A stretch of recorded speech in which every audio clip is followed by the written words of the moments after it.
Bapak, Ibu, saudara sekalian yang kekasih dalam Tuhan, kita tahu bersama bahwa hari-hari belakangan ini dunia digemparkan dengan virus COVID-19, sehingga banyak orang khawatir dan takut, saudara.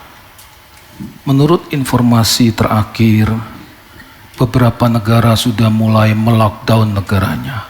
Artinya segala kegiatan diliburkan sampai batas waktu yang tidak ditentukan.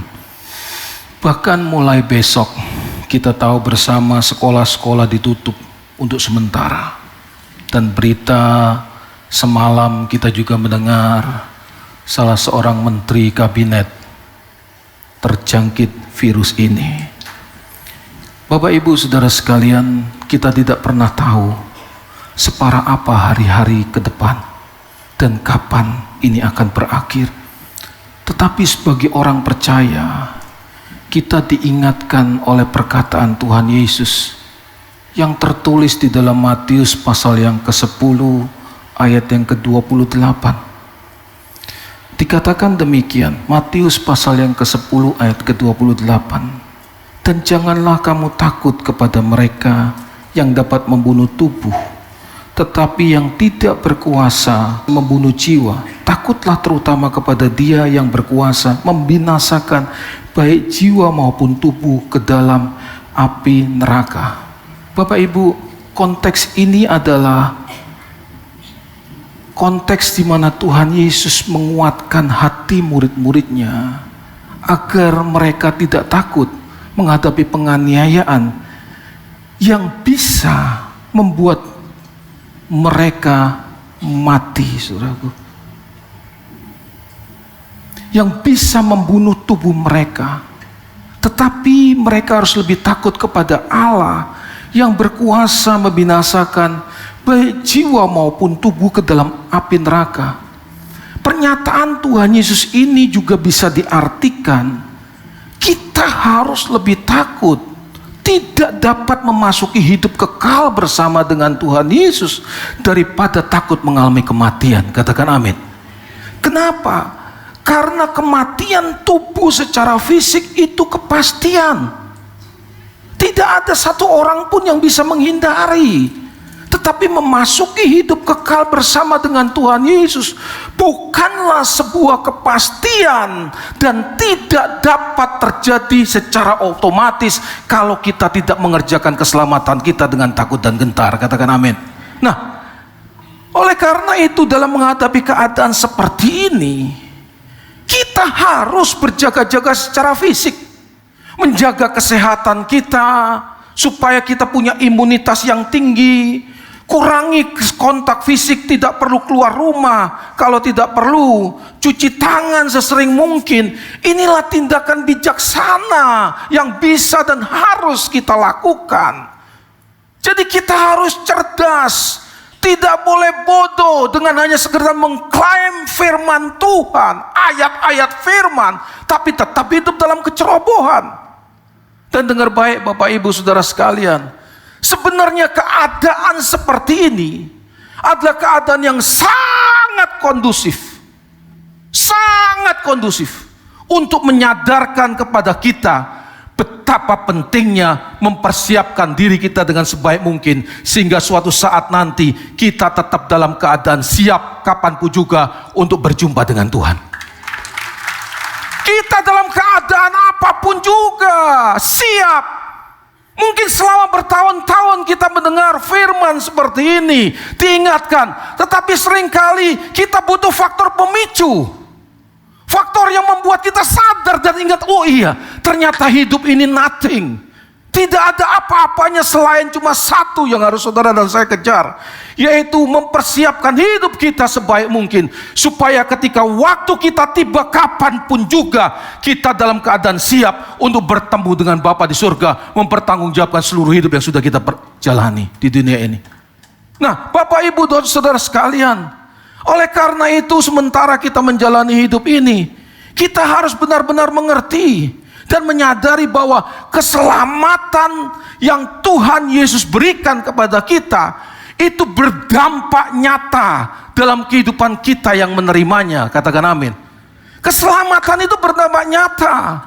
Di mana orang yang menerima keselamatan Tuhan Yesus pasti akan mengalami proses perubahan karakter menjadi seperti yang Tuhan inginkan. Katakan amin. Dan proses perubahan karakter itu nampak sementara saudara dan saya masih menjalani hidup di dunia ini. Nampak jelas proses perubahan itu.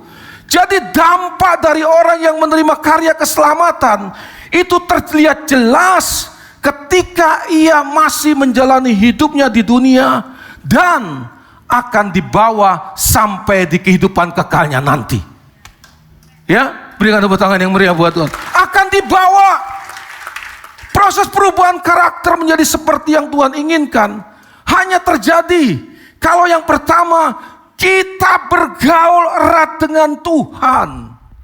Tidak mungkin ada proses perubahan karakter tanpa adanya pergaulan erat dengan Tuhan, saudara. Pergaulan erat dengan Tuhan itu diekspresikan. Pergaulan erat dengan Tuhan diekspresikan melalui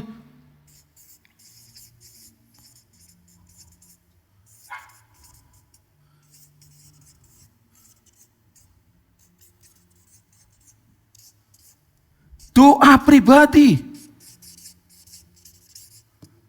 belajar, dan merenungkan kebenaran. Inilah bentuk kita membangun pergaulan erat dengan Tuhan, saudaraku. Karena ketika kita membangun kehidupan doa pribadi secara konsisten, kita akan makin memiliki kepekaan akan perasaan Tuhan, saudaraku.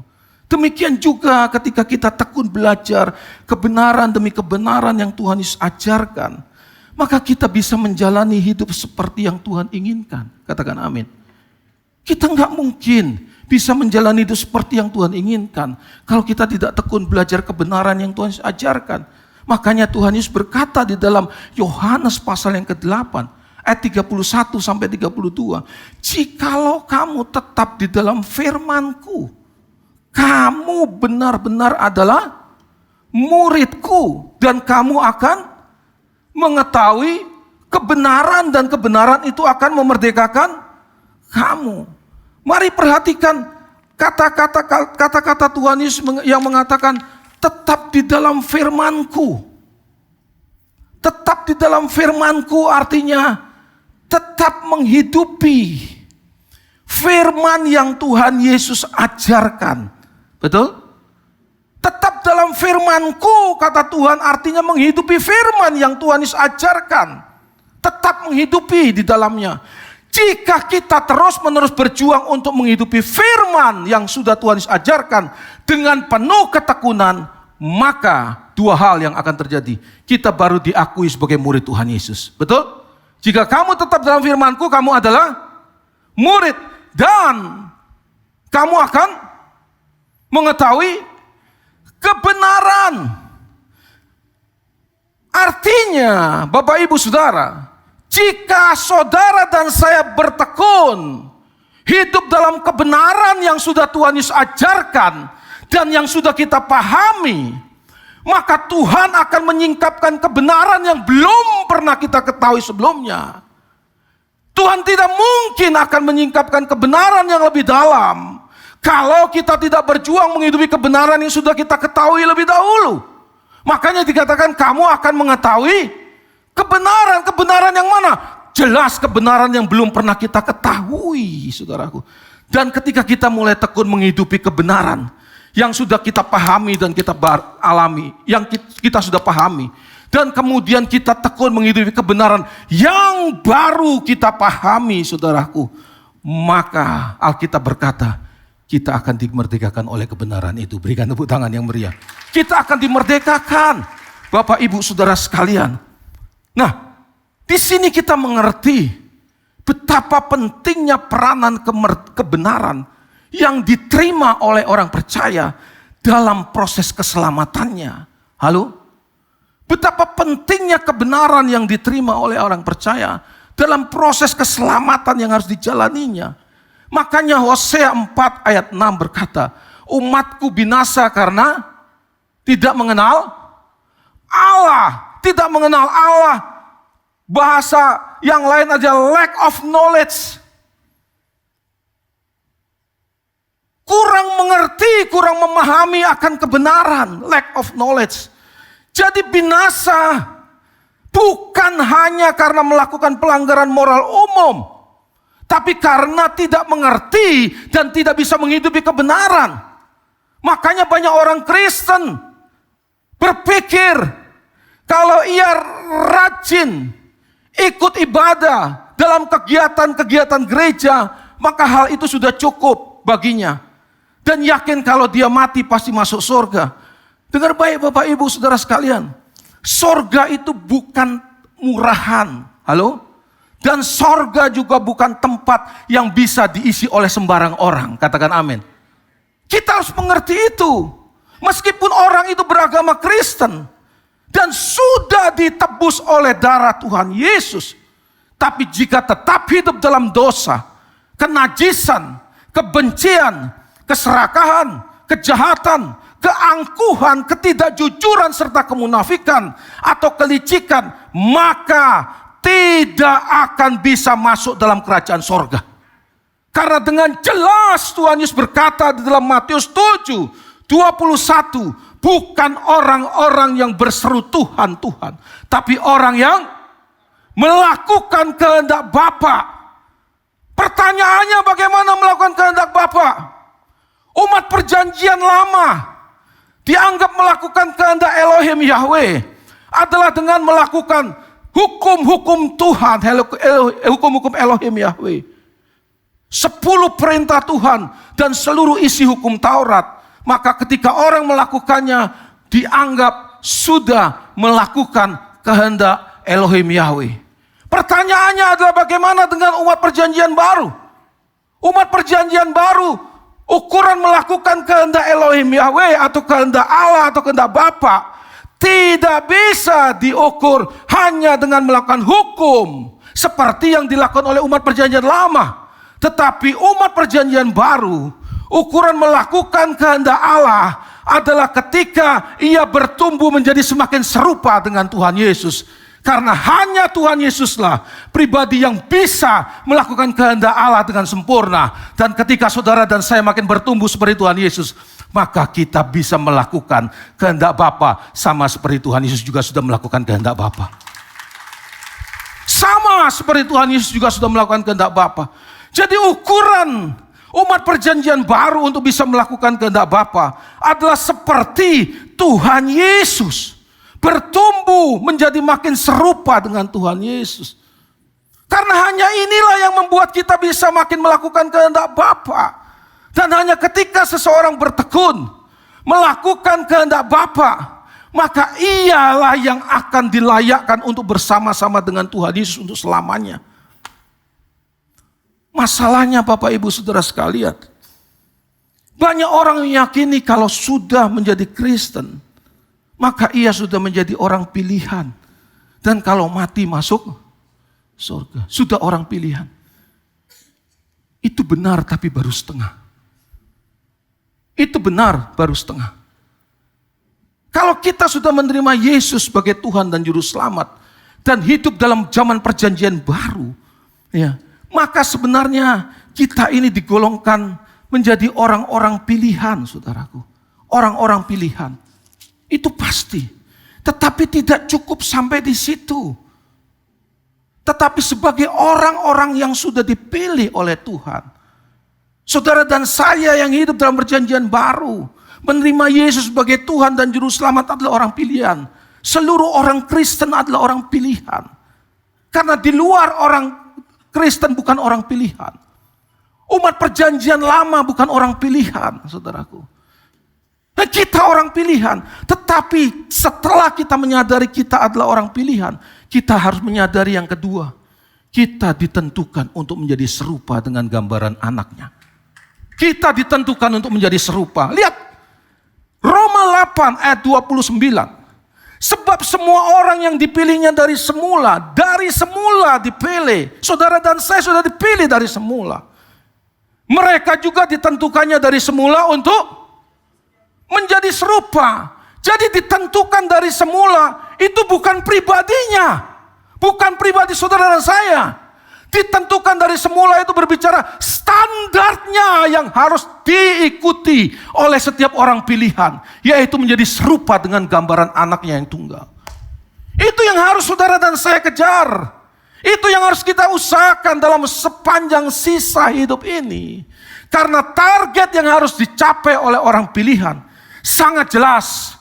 Yaitu serupa dengan Tuhan Yesus. Masalahnya, tidak banyak orang yang percaya yang mau berjuang. Ayat-ayat seperti ini di skip. Tidak pernah diungkapkan. Tidak banyak orang percaya mau berjuang serupa dengan Tuhan Yesus. Karena cenderung menganggap bahwa target menjadi serupa dengan Tuhan Yesus itu nggak masuk akal. Bagaimana mungkin kita berkata tidak masuk akal kalau kita belum berjuang? Ibrani 12 ayat 4, dalam pergumulan kamu melawan dosa, kamu belum sampai mencucurkan darah. Artinya kita belum all out. Kita belum all out, kita sudah merasa tidak bisa. Inilah yang membuat banyak orang Kristen kalah sebelum berperang, bertanding. Dengar baik Bapak Ibu Saudara sekalian. Tuhan Yesus tidak mungkin memerintahkan kita melakukan sesuatu yang tidak bisa kita lakukan. Kalau sampai Tuhan meminta kita melakukan sesuatu yang tidak bisa kita capai, maka Tuhan itu pasti pendusta. Betul? Tuhan pasti pendusta. Ia pasti Tuhan yang lalim, kejam dan sewenang-wenang. Bahkan Tuhan yang jahat. Dengar baik Bapak Ibu Saudara sekalian. Kalau Tuhan memberikan perintah, pasti Ia memberikan kepada kita fasilitas untuk kita mampu menghidupinya. Dia memberi fasilitas untuk kita mampu bisa meraihnya. Makanya Yohanes pasal yang pertama ayat 12 berkata, semua orang yang menerimanya diberinya kuasa supaya menjadi anak-anak Allah. Perhatikan ada kata kuasa supaya menjadi anak-anak Allah. Kuasa menjadi anak Allah adalah exousia yang sudah terus-menerus disampaikan oleh Bapak Gembala di tempat ini. Artinya hak supaya bisa menjadi anak-anak Allah. Jadi Bapak Ibu, anak Allah itu bukan cuma sekedar status dan sebutan murahan yang dapat dikenakan oleh semua orang Kristen. Karena orang yang mengaku sebagai anak Allah, dia harus bisa membuktikan bahwa memang benar ia layak menerima gelar sebagai anak dari Allah yang maha tinggi, yang menciptakan seluruh langit dan bumi. Berikan tepuk tangan yang meriah. Ya, kalau kita disebut sebagai anak Allah, itu berarti kita diberi fasilitas supaya kita bisa benar-benar dilayakkan berkeberadaan sebagai anak dari Bapa yang maha tinggi, yang maha agung dan maha kudus. Nah, agar target itu bisa terrealisasi, diberi fasilitas, yaitu Injilnya, Roh Kudusnya diberikan kepada kita. Dan setiap penggarapan demi penggarapan mulai peristiwa-peristiwa hidup yang kita alami. Jadi Injil diberikan agar kita bisa mengerti dan meneladani hidup yang sudah dijalani oleh Tuhan Yesus. Katakan amin. Itu maksud Injil diberikan, saudaraku. Karena hanya ketika kita mulai mengerti dan terus-menerus meneladani hidup Tuhan Yesus, kita akan diselamatkan. Maka Roma 1 ayat 16 jelas berkata, sebab aku punya keyakinan yang kokoh dalam Injil. Karena Injil adalah kekuatan Allah yang menyelamatkan setiap orang percaya, pertama-tama orang Yahudi tapi juga orang Yunani.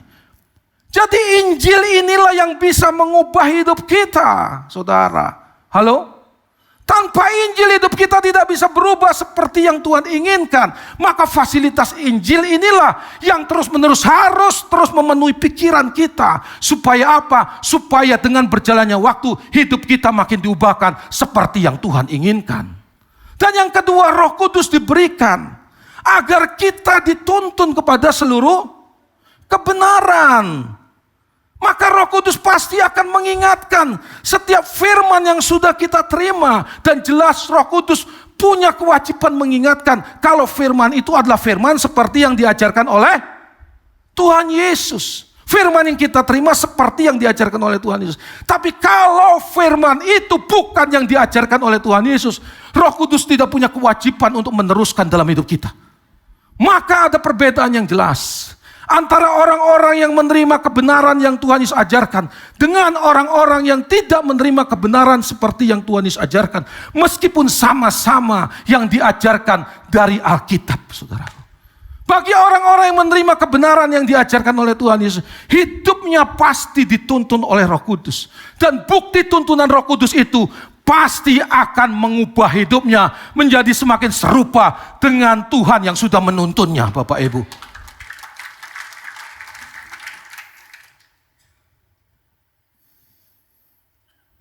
Jadi Roh Kudus akan menuntun kita supaya kita mengingatkan kita dan supaya kita bisa menghidupi Injil yang sudah kita terima.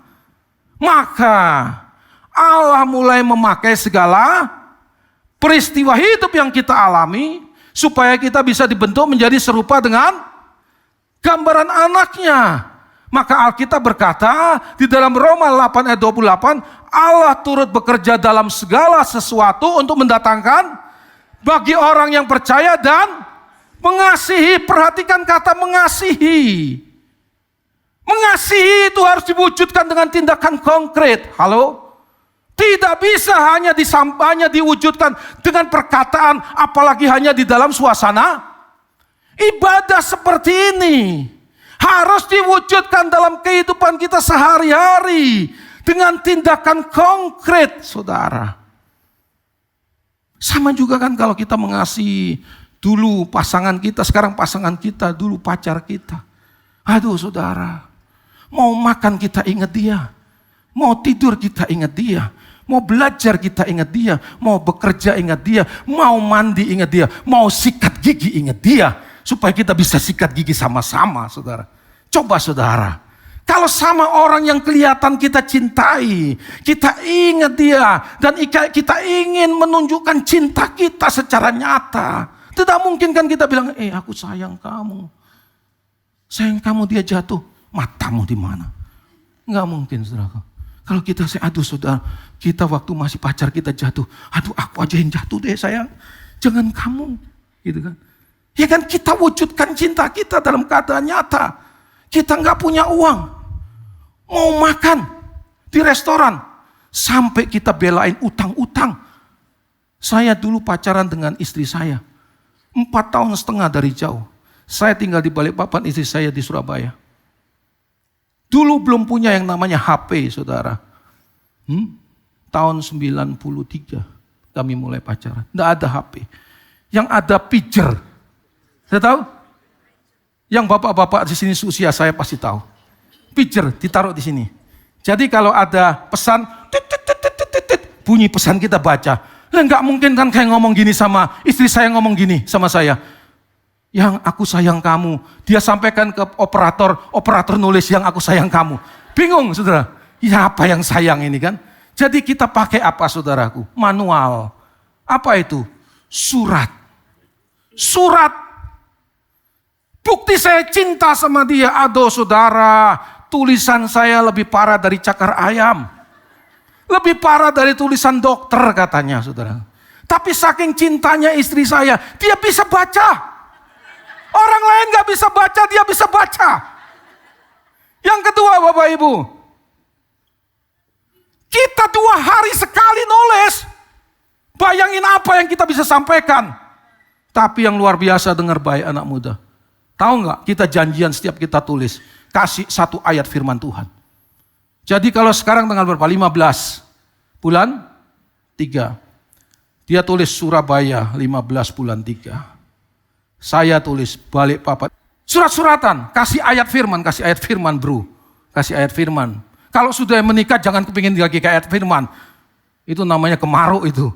Ya kan? Nah udah gitu aja, kalau sudah nikah ya jalan baik-baik saja. Nah oke, kita balik lagi. Kayak ayat firman, menjelang kami menikah, bulan 9 tahun 97. pasti deg deg deg deg deg deg deg. Jantungnya bisa bunyi kita dengar sampai telinga, saudara.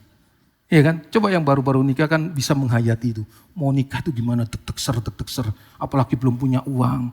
Semua serba kontrak. Aduh saudara, deg deg ser saudaraku. Gimana hidupin anak orang gitu kan? Jadi saudara, sampai satu titik waktu saya berdoa, saya berkata pada Tuhan, Tuhan, apakah ini calon istriku? Saya pikir istri saya yang di seberang saya juga ngomong, Tuhan, apakah dia calon suamiku? Nah, saudara tahu, dari setebal ayat firman Tuhan setebal begini, kita kan janjian untuk nulis satu ayat, betul? Kita nggak pernah janjian ngambil di kitab mana. Nggak pernah, saudara. Yang penting isi ayat firman. Jadi menjelang kita menikah, kita bertanya sama Tuhan. Tiba-tiba 15 Maret tahun sekian, 97. Kemudian 15 Maret Balikpapan 97. Kami kirim surat, dia kirim ke kantor pos, saya kirim ke kantor pos. Jadi suratnya ketemu di udara, dadah. Gitu, suratnya ketemu. Sampai di Balikpapan, saya baca. Sampai di Surabaya dia baca. Ternyata ayatnya sama. Filipi 4 ayat 6. Janganlah hendaknya khawatir akan apapun juga. Nyatakanlah segala kekhawatiranmu kepada Allah dalam doa dan pengucapan syukur. Wah, saya tahu itu jodoh saya, saudaraku. Ya. Jadi anak-anak muda, jangan sembarangan lihat aku suka, kamu suka, kita bicara. Hoi, pura-pura gak ada yang bicara. Aku suka, kamu suka, kita bicara. Cinta. Enggak begitu. Libatkan Tuhan. Karena yang saudara akan nikahi belum tentu jodoh dari Tuhan. Jangan bilang mau nikah jodoh dari Tuhan. Ada masalah kita ngomong, saya nyesel salah kawin dengan kamu. Coba saudara, semua Tuhan dijadikan kambing hitam. Iya kan? Jadi balik lagi ke ayat ini. Bahwa Bapak Ibu Saudara sekalian, mencintai Tuhan itu bukan diukur dari perkataan. Tapi dengan tindakan. Bentuk sederhana dalam perjuangan konkret untuk mencintai Tuhan sebenarnya bisa kita ketahui kok. Yaitu memberi diri untuk bertemu dengan Tuhan secara pribadi di dalam waktu-waktu doa kita setiap hari. Amin. Amin. Memberi diri, berdoa. Saya khawatir yang di tempat ini, Bapak Gembala sudah memberi teladan, hidup dalam berdoa, menyampaikan firman, berubah sehingga bisa dilihat perubahannya. Saudara, doa saja tidak pernah. Kalau doa pribadi saja diabaikan, sorry Bapak Ibu. Bagaimana mungkin kita bisa menunjukkan cinta kita dengan Tuhan dalam tindakan konkret? Betul? Saya dulu, saudara, tidak punya waktu doa pribadi. Aduh saudara, 5 menit serasa 5 jam. Nguap berulang-ulang. Jadi saya mesti jujur, meskipun saya sudah ada dalam pelayanan, saya mengalami yang namanya bangkrut rohani. Tapi sejak beberapa tahun terakhir saya menerima kebenaran-kebenaran seperti ini. Saya berjuang untuk memperbaiki hidup. Dimulai dengan mencari Tuhan dalam waktu doa pribadi, saudara. Karena ketika saya mulai melakukannya, saya mulai bisa mengerti dan menghayati bagaimana menjalani hidup untuk menjaga perasaan Tuhan. Bagaimana menjalani hidup untuk mencintai Tuhan dengan tindakan konkret. Meskipun dalam perjuangan itu saya juga harus jujur. Kadangkala saya masih gagal, jatuh bangun. Tapi saya pasti bisa melakukan lebih baik daripada sebelum saya tidak punya waktu untuk berdoa secara pribadi dengan Tuhan. Jadi Bapak Ibu Saudara sekalian, kita harus belajar untuk memilih Tuhan dalam perkara-perkara yang kecil. Dalam hal-hal yang sederhana. Aku memilihmu Tuhan. Kau segalanya bagiku. Ku mengenakan hidupmu dalam setiap langkahku. Diriku telah kau beli. Mari kita menyanyikan lagu ini. Dengan darah yang suci hidupku yang sekarang ini. Bukannya aku lagi. Katakan dengan sungguh, indahnya gemerlap, indahnya gemerlap dunia dan kemegahannya. Rela dan aku lepaskan, tak ku ingini lagi. Kini mataku memandang Tuhan Yesus kan datang. Langit dan bumi yang baru, kerinduan hatiku, kerinduan hati, indahnya, haleluya,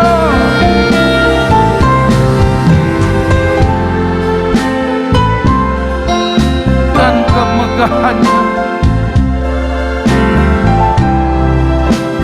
Amin, amin.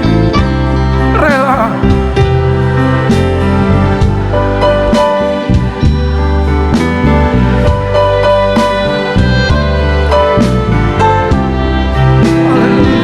Kini mataku memandang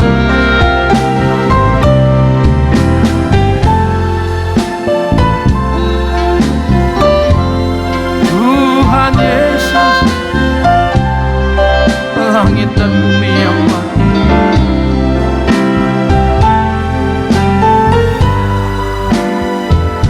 kerinduan hati.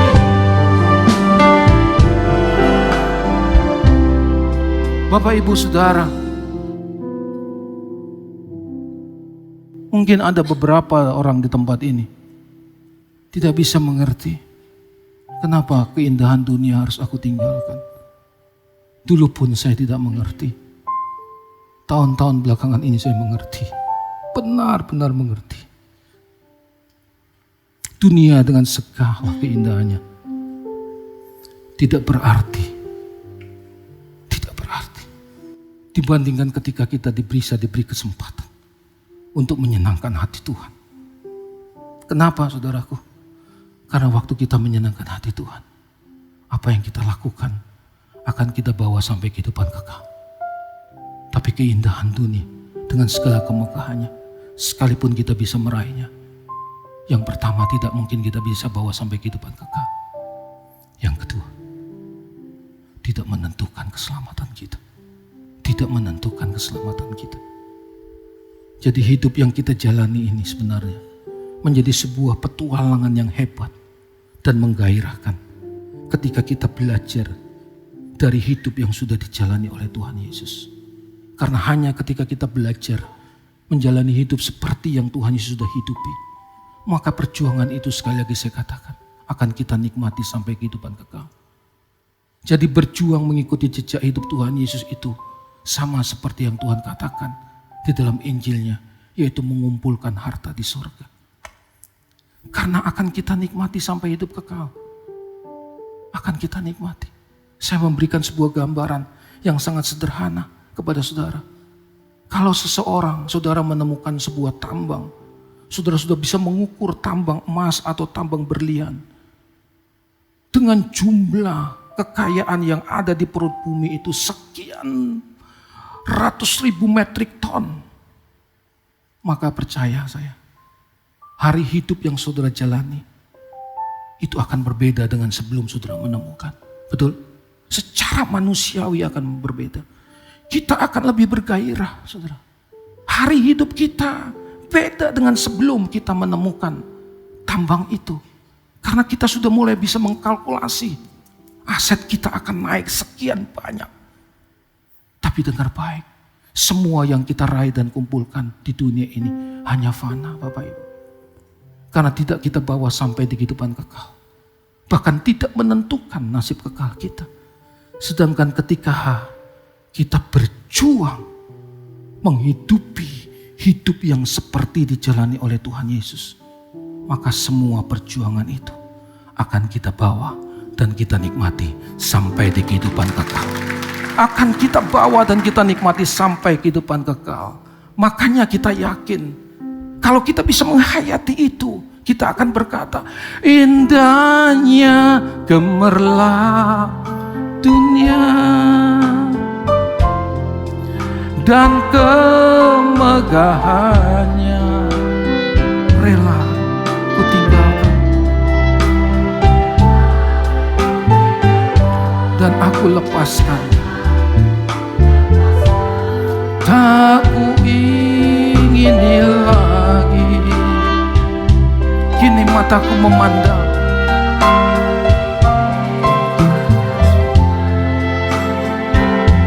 Tuhan Yesus kan datang.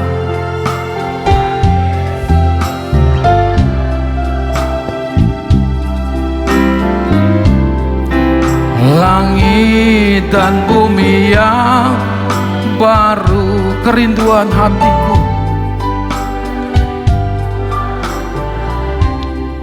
Jadi Bapak Ibu Saudara sekalian, semakin pikiran kita diperbaharui oleh kebenaran, maka kita akan mencari Tuhan.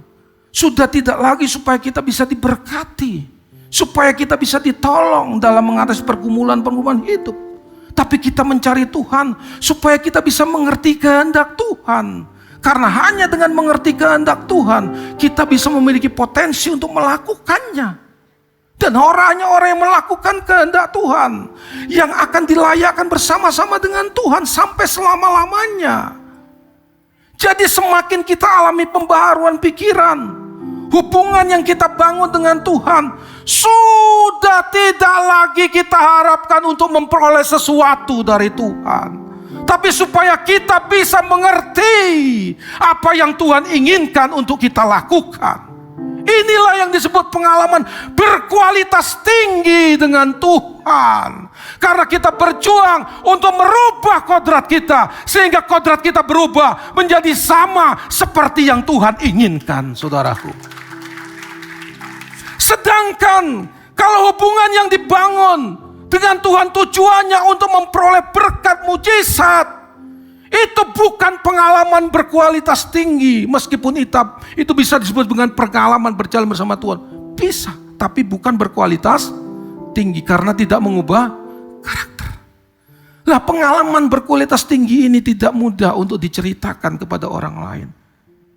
Karena pengalaman setiap orang yang mengalami proses pembentukan Tuhan itu sangat unik, misteri dan tidak mudah dimengerti oleh orang yang kita sampaikan untuk mendengarnya. Halo? Betul? Tidak mudah bisa dimengerti oleh orang lain. Tapi yang saya mau kasih tahu pada saudara, perubahan ini bisa dilihat dan dirasakan oleh orang-orang sekitar kita. Halo? Bisa dilihat dan dirasakan. Nah, sedangkan berkat, mujizat, pertolongan bisa dengan mudah disaksikan kapan saja kepada siapa saja. Dan semua orang pun bisa menerimanya. Tapi dengar baik, pengalaman ini tidak pernah bisa mengubah kodrat kita. Halo? Pengalaman mujizat berkat tidak bisa mengubah kodrat kita. Padahal proses perubahan kodrat itulah yang membuat kita dilayakkan untuk bersama dengan Tuhan. Makanya Roma 8 ayat 28 berkata, Allah turut bekerja dalam segala sesuatu. Artinya tidak ada satu peristiwa pun yang kita alami yang tidak mengandung ajaran dan didikan Tuhan. Segala hal itu ada pelajaran rohani. Segala peristiwa yang kita alami ada pelajaran rohani yang mengubahkan hidup kita. Dan dengar baik, ketika saudara dan saya memiliki kelemahan tertentu, maka Tuhan justru akan meng-create peristiwa demi peristiwa. Agar melalui peristiwa demi peristiwa yang kita alami, kita dididik, kita diajar, dibentuk oleh Tuhan. Sampai kita bisa menaklukkan kelemahan itu. Sampai kita bisa melakukan. Jadi melalui peristiwa demi peristiwa yang Tuhan didik, yang Tuhan izinkan terjadi, kita bisa melihat keberadaan kita yang sebenarnya, saudaraku. Dulu kita nggak bisa mengerti. Dulu kita tidak bisa melihat keadaan kita yang sebenarnya. Tapi ketika kita mau dididik oleh Tuhan, mau memiliki pengalaman berkualitas tinggi, Maka Tuhan meng-create peristiwa demi peristiwa untuk memunculkan kelemahan kita. Dan di situ kita bisa melihat diri kita apa adanya. Disitulah kita dibentuk oleh Tuhan secara natural, bukan secara mistik. Kelemahan dan kegagalan kita, karakter kita, cacat karakter kita terjadi lewat peristiwa demi tidak mungkin terjadi melalui satu peristiwa. Demikian juga untuk mengembalikan karakter yang cacat, Tuhan pakai peristiwa demi peristiwa dalam hidup ini. Supaya kita makin mengenal diri kita sendiri. Makanya kita harus belajar memperhatikan. Tuhan bicara, mengajar dan membentuk kita melalui berbagai macam kejadian yang kita alami.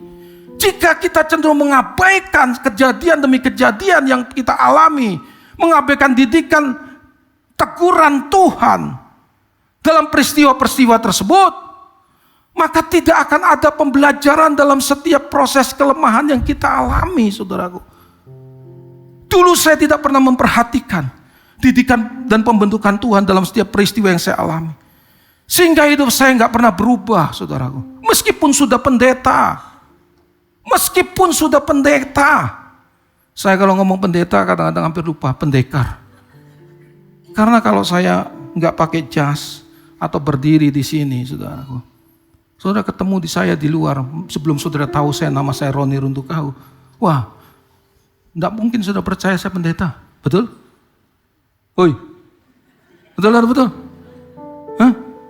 Tampang begini. Tampang pendeta, pendekar. Dulu saya enggak pernah takut dengan apapun dan siapapun, saudara. Benar. Maka waktu saya pacaran sama istri saya, waduh, orang bilang sama istri saya, kamu mau sama Roni? Begitu, saudara. Padahal gagahnya begini, saudara. Ya, mau. Apanya yang kamu mau dari Roni? Begitu, saudara. Coba, saudara. Tapi saya bisa mengerti kalau orang ngomong begitu. Karena memang gaya saya dulu, aduh, lu jual gua beli. Nggak ada yang saya takut, sampai pendeta pun sudah jadi pendeta saya masih seperti itu tuh. Tapi sejak saya mulai menerima kebenaran dan mengerti kebenaran, saya mulai belajar, Bapak Ibu. Ada istri saya bukti. Memperhatikan pembentukan dan didikan Tuhan di dalam setiap peristiwa hidup yang saya alami. Makanya saya bersyukur, Bapak Ibu, untuk kesempatan yang Tuhan beri agar hidupku terus-menerus berubah. Maka Bapak Ibu, lagu-lagu seperti ini seringkali membuat saya mellow. Karena saya tahu itu mengubah hidup saya. Ada satu yang membuat saya benar-benar tersentuh dengan lagu itu, saudaraku. Karena saya bisa melihat dengan menyanyikan lagu itu, saya melihat diri saya sebelum saya diperbaharui kebenaran. Dan sekarang setelah saya diperbaharui oleh kebenaran, jiwaku memuji keagungan pribadimu Tuhan. Ku kagum akan hikmatmu, sempurna kebijaksanaanmu. Selalu ku puji dan ku puja, ku sembah Rajaku. Sangat ku cinta Kau Tuhan, selamanya ku cinta Kau Tuhan. Kita nyanyikan bersama. Jiwaku memuji keagungan.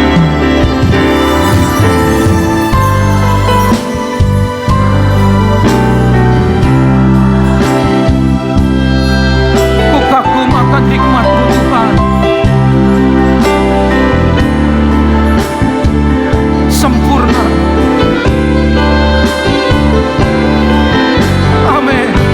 Amin. Selalu ku puji dan ku puja.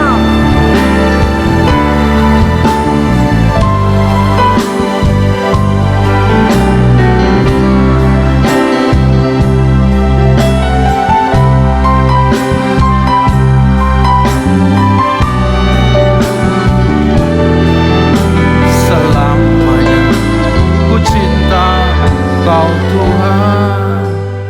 Jadi Bapak Ibu Saudara sekalian, semakin kuat tekad kita untuk menjalani hidup yang makin bersih di pemandangan Tuhan, semakin kita akan melihat masih banyak yang harus dibereskan di dalam diri kita. Kita gak puas dengan diri kita hari ini, meskipun kita sudah berubah. Maka saudara dan saya datang ke tempat ini. Meskipun ada isu COVID-19, kita masih datang. Masih ada orang sebanyak ini bisa datang. Saudara, karena kita butuh kebenaran yang bisa mengubah hidup kita. Halo, kita butuh kebenaran. Sebenarnya Bapak Ibu harus tahu, semakin kuat tekad kita menjalani hidup yang makin bersih. Yang pertama, semakin kita melihat banyak yang kotor dalam diri kita. Yang kedua, semakin kita mengalami kepuasan yang sejati. Saya ulangi buat saudara supaya ngerti. Semakin kuat tekad kita untuk hidup makin bersih di hadapan Tuhan dan sesama, semakin kita punya kepuasan sejati. Bagaimana Pak bisa kita punya kepuasan? Dengar baik, kita ini diciptakan segambar dengan Tuhan. Halo? Betul gak? Jika kita menjalani hidup yang makin bersih, maka yang paling pertama dipuaskan adalah Tuhan yang sudah menciptakan kita. Halo? Dan ketika Tuhan dipuaskan, maka kita yang diciptakan segambar dengan Tuhan juga ikut merasakan kepuasan Tuhan. Berikan tepuk tangan yang meriah. Kita ikut merasakan kepuasan Tuhan. Jadi kepuasan kita bukan lagi kita bisa meraih materi, saudara, sebanyak-banyaknya. Alami pemulihan keuangan, disembuhkan dari sakit penyakit, punya jabatan tinggi yang bisa memiliki prestise di mata manusia. Tapi kepuasan kita adalah ketika kita makin bertumbuh menjadi seperti yang Tuhan inginkan. Karena hanya ketika kita menjadi seperti yang Tuhan inginkan, kita akan dilayakkan sekali lagi untuk bersama-sama dengan Tuhan di keabadian. Waktu kita ada dalam proses perjuangan ini, kita makin peka. Bukan cuma dengan perasaan Tuhan, tapi kita makin peka dengan apapun yang kita lakukan. Selama ini kita lakukan apapun seturut kesenangan kita. Tapi ketika kita ada dalam perjuangan untuk ingin menjadi serupa dengan Tuhan, kita makin peka akan diri kita.